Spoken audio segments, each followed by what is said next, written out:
The New York Met Pete Alonso dilemma is just one of the more odd situations I can remember between a player of his caliber and a franchise. Now, although we are not at the conclusion of it yet, obviously, both sides have taken a huge risk by letting it get even to this point. So with that said, let's delve into it.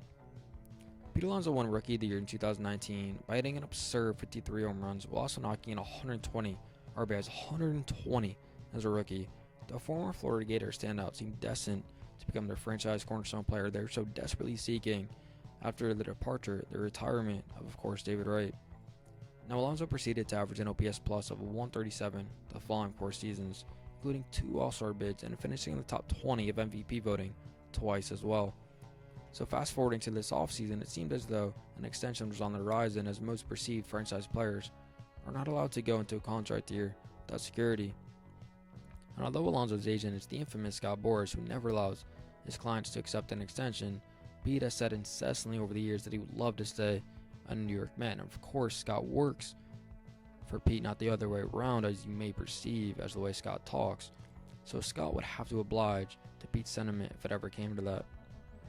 But with the new regime coming in, led by David Stearns, it was looking less likely an extension would be offered, given David's desire to remake the team as he wanted, and especially after the fact that the Mets had yet another abysmal campaign, not making the playoffs yet again. So to me then, the most logical outcome by that logic would be to trade the slugging first baseman and recoup assets for him rather than risk losing him for nothing in free agency the following year. However, that was not done either, obviously, as they had onto him, which made it risky as hell. But it wasn't just risky for the Mets, but also for Pete, because they did not sign an extension in this market. The way first basemen are not getting paid in this bleak market, especially over 30-year-olds, as Pete is on the precipice of entering, it was risky, man. Really, Paul Goldschmidt of the St. Louis Cardinals is the only one getting paid of the bunch, and 5 years for $130 million, 26 per. The days of Miguel Cabrera of the world garnering absurd deals, eclipsing $200 million, are just no longer a thing.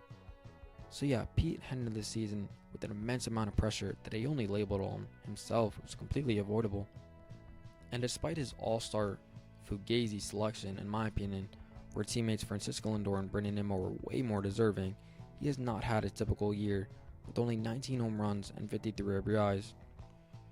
The only stat that resembles the old polar bear is his doubles, as he's amassed 23 thus far, only reaching 21 all of last campaign.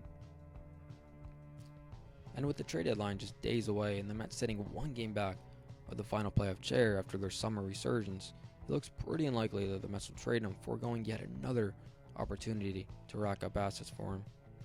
Now listen, in the Mets' defense, I really do genuinely understand their reluctance to pay him, especially an obscene amount of money, as I would surmise he and Scott Boras will want. But I just don't co-sign the sentiment of letting him walk in the open market for absolutely nothing. He may not be the player you want to build around anymore, as he's a below defensive first baseman by every reputable metric, as well as adding nothing on the base pass, as he's obviously not a threat to steal. But he's still a 4-time All-Star slugger that adds value to your team with his ability to hit a bomb every time he steps to the plate. So if you're staunch against giving him a contract, then you must do the prudent baseball decision and trade him at the deadline to get assets back for him. Despite the summer surge, you know you're still not a World Series caliber team, so holding on to him in hopes for that is delusional. You don't think an offense-starved team like the Mariners would relent some decent prospects to you in hopes for winning a playoff series for the first time in 20 years? I strongly surmise they would. So go and call them. Go and call Jerry Dipoto. You know he's never reticent to making a deal anyway. So in summation, man, I would obviously trade him, but I would be shocked. I would be flabbergasted if David Stearns and the Mets did, which leaves them looming free agency as one of the more interesting storylines this winter, from the standpoint of the contract he'll get and from who. And if it's not from the Mets, then why in the hell would you not just trade him? Alright, thanks for watching, guys, and as always, peace.